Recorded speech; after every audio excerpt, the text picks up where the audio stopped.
Mga lods, palagi ba kayong inaatching, inaatake ng allergy rhinitis, nagluluha yung mata, hindi nawawala ng ubot sipon? Baka ito yung dahilan kaya hindi nawawala yung allergy nyo.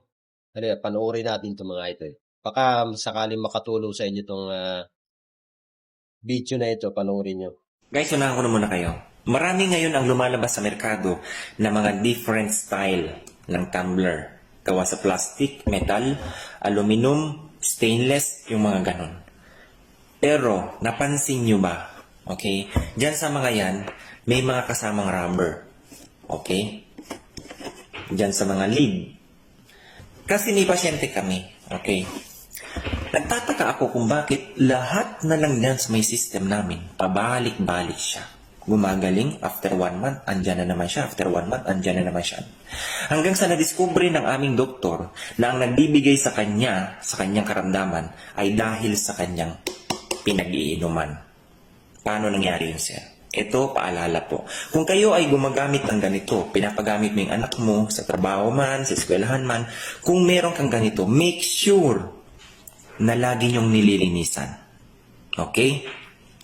Base kasi sa pag-aaral ng Harvard University ng Dental Medicine, na pag-alaman nila, for example, alam niyo sa katawan ng tao, one of the pinakamaraming germs, o kasabi na lang natin dirtiest, ay ating mga bibig. Nakita nila dun sa kanilang study na mayroong 600 types ng bakterya na nandyan.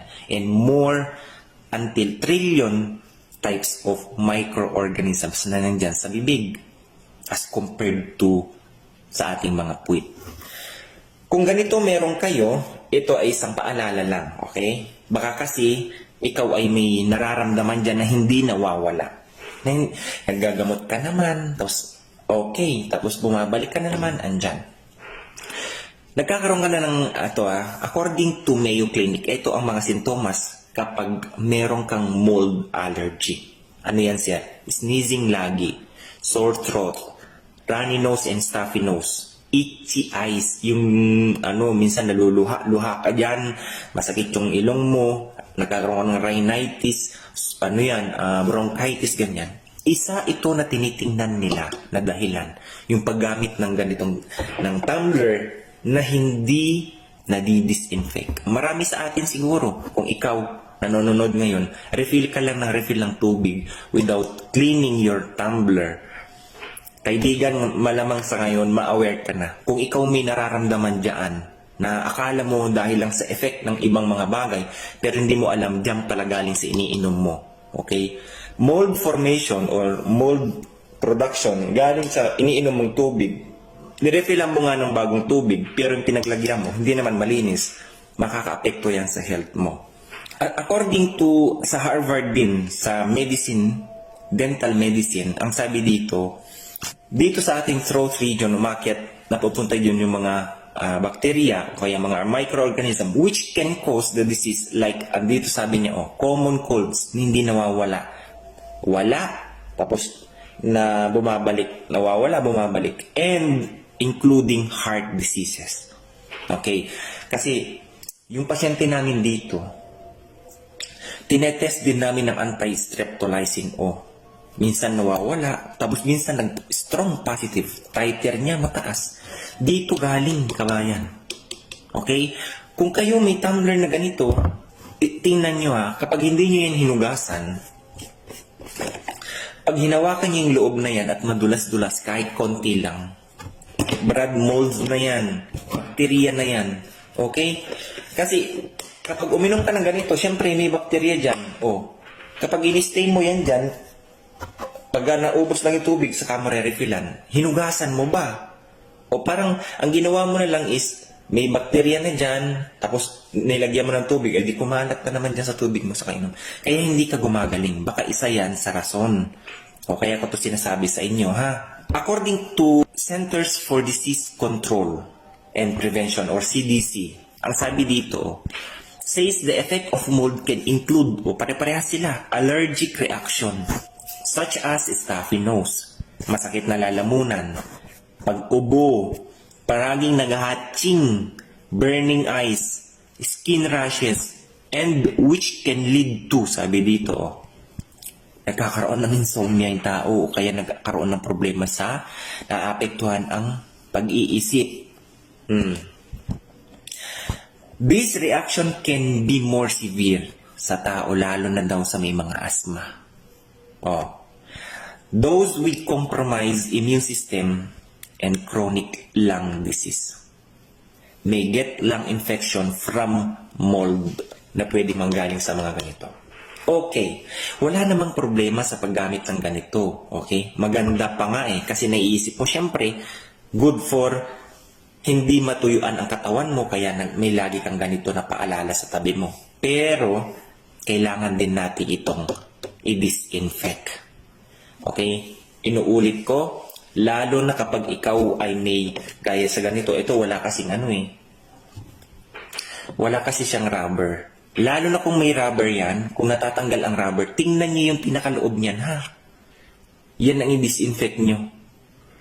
Okay? Lagyan mo ng mainit na tubig yan, basta i-disinfect nyo. Yung mga sulok-sulok na yan, kapag may nakakita na kayo dyan na parang mag-green-green, ma-whitish, tapos basta madulas, may molds na yan, may mga microorganisms na yan. O kabayan, ito isang paalala lamang. Okay, baka hindi mo pa alam. Sabi mo, may tubig naman ako, pero bakit kumpleto naman ako sa Pero bakit parang nanunumbalik yung mga nararamdaman ko? Okay, base din sa CDC, sabi nila, hindi mo mamalayan, although ang isang effect, okay, kung ikaw laging manat, hindi mo nililinisan, yung laging pagsakit ng ulo, kabayan, sabi dito. Okay? So, ito isang paalala lang, ha? Nakala mo siguro, okay lang, nire-refill up, tubig lang naman ang nakalagay, hindi. Pwede yung bakterya kasi na mapunta dyan. Lalo na pag siguro, di ba may straw? Minsan may bumabalik yan na tubig papunta dyan sa straw. Pabalik sa tubig mo. Contaminated na yan. Kasi may bakterya yung bibig mo paano kung hindi mo hinugasan? Alam ko marami hindi naghuhugas dyan. Refill lang ng refill. Kabayan ngayon, alam mo na ha. Meron din naman siguro yung metikuloso, mga sassy dyan na talagang linis na linis ang kanilang ang mga kanilang tumbler. Well, congratulations kung ganyan ka. Masyado kang sa tumbler mo. Tama nga naman Ito yung una mong, kumbaga, ini-intake mo siya na akala mo malinis. Oo, yung tubig na nilagay mo malinis, pero yung pinaglagyan mo marumi. Wala rin silbi yun. Okay? So, guys, maraming salamat sa panonood. Naway ito'y makatulong sa inyo na, lalo na sa mga bata daw, sa basis pag-aaral nila dito. According to Yapnik or water analysis at Guru, okay? Guru.com. Karamihan ng mga tao, hindi nila alam kung saan nagagaling ang kanilang mga nararamdaman. Lalo na yung pagkakaroon daw ng sore throat at saka tonsillitis. Galing sa kapaggamit nila ng tumbler. Okay? Lalo na kapag yung tao din mahilig makiinom sa mga tumbler ng iba. Yan daw ang mode of transmission na pwedeng makaapekto sa kalusugan ng tao. Okay? So, kung kayo merong ganito, okay, mainam na meron kayong ganito. Pero dapat, okay, linisin nyo din, ha? I-disinfect nyo rin. Okay? Kailangan yung pinanggagalingan ng ilalagay nyo sa inyong mga bibig. Inumin natin, kagaya na, siyempre tubig. Malinis din. Baka sabihin mo, sir, tubig lang naman nilalagay ko dyan Kahit na, kailangan mo pa rin yan i-sterilize. Okay? Para pa rin sa isip mo na malinis nga talaga yung tubig na yan. Lagayan mo ng tubig na yan. Okay? Kasi, base sa pag-aaral, mold formation, marami ding epekto sa katawan, kabayan, ha? Kaya lang naman, sa inyo ako, kung maraming mga microorganisms sa bibig natin, di lahat ng tao may sakit. Hindi, kasi ganito yan. Ang bibig natin okay, merong mga normal flora at merong mga bakterya. Sabi dito, 600 types of different bacteria. More trillion on microorganisms. Palastik palawan. Dito kasi, siyempre pag kumain tayo, acidic na yan pag nandito na sa stomach natin. So, yung mga hindi nakakayanan ng mga bacteria, microorganisms, ang acid dyan, natutsugi sila dyan. Kaya hindi naman porket may mga bacteria dyan, tapos pwede mo napasok sa loob mo, ganyan-ganyan. Ang pinakaiwasan nyo dyan ay yung nagde-deplete o bumababa ang immune system mo. Okay? Mabilis yan. Mabilis kakapitan ng sakit niyan. Magsimula yan sa bibig natin all throughout ng gut natin hanggang sa anus. Puro mga microorganisms yan. Which is nakakatulong sa biosystem natin sa katawan. Sino magda-digest? Okay? Sino magko-convert ng mga, for example na lang natin, sasabihin na lang natin, yung sa galing sa abdo. Kino-convert nila yan eh. Maraming mga good bacteria naman dyan na tinatawag na normal flora. Okay? So, kung mold, mahirap yan. Lalo na't sabi dito, nagkakaroon ng tao ng dementia or memory loss. Okay? Mamaya, kung ikaw binibigyan ka lagi ng jowa mo ng tubig na hindi na may hinugasan, makalimutan ka na niya. Okay? Kailangan hugasan mo yan, ha? Okay, yun lang guys. Thank you for watching. Nawa yung ginagamit mo ngayon na tumbler, panatilihin mong malinis. Lalo na yung mga binibigay natin sa mga anak natin, ha? Sa school. Okay? Kasi yan din ang isang cause ng bata na nawawalan ng focus. Okay? Nawawalan sila ng sa pag-aaral. Okay?